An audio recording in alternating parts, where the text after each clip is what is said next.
Assalomu alaykum. Kanalimizga xush kelibsiz. Agar kanalda yangi bo'lsangiz, podpisatsiya va qo'ng'iroqcha tugmasini bosib qo'yishni unutmang. Savol: ayol kishini og'iz bo'shlig'i bilan qoniqtirsa bo'ladimi? Javob: yo'q, joiz emas.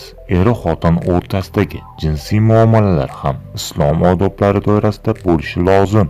Islom shariati talabi yaratilgan har bir narsadan o'z o'rnida foydalanishlikdir.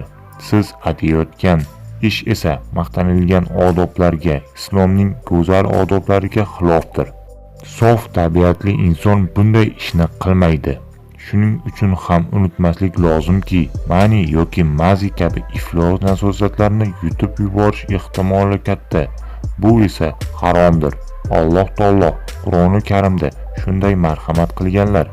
Albatta Alloh chin tavba qilguvchilarni va obdon poklanib yurguvchilarni sevadi. Baqara surasi 222-oyat. Ushbu oyatda Alloh taolo obdon poklanib yuruvchilarni sevadi deyilyapti.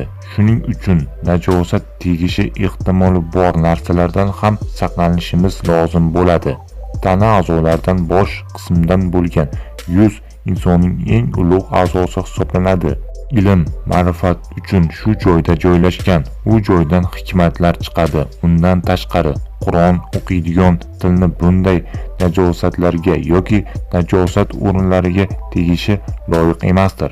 Sof tabiatli, taqvodor inson ayolidan lazzat olganda ham ehtiyotkorlik bilan taqvo yo'lini lozim tutish kerak.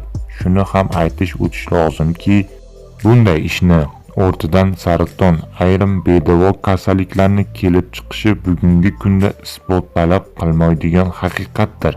Inson qasddan o'zini kasallikka tashlash esa shar'an man qilingan. Allohu a'lam. Manba: qadriyat.uz. Bizni kuzatishda davom eting. Like bosishni unutmang.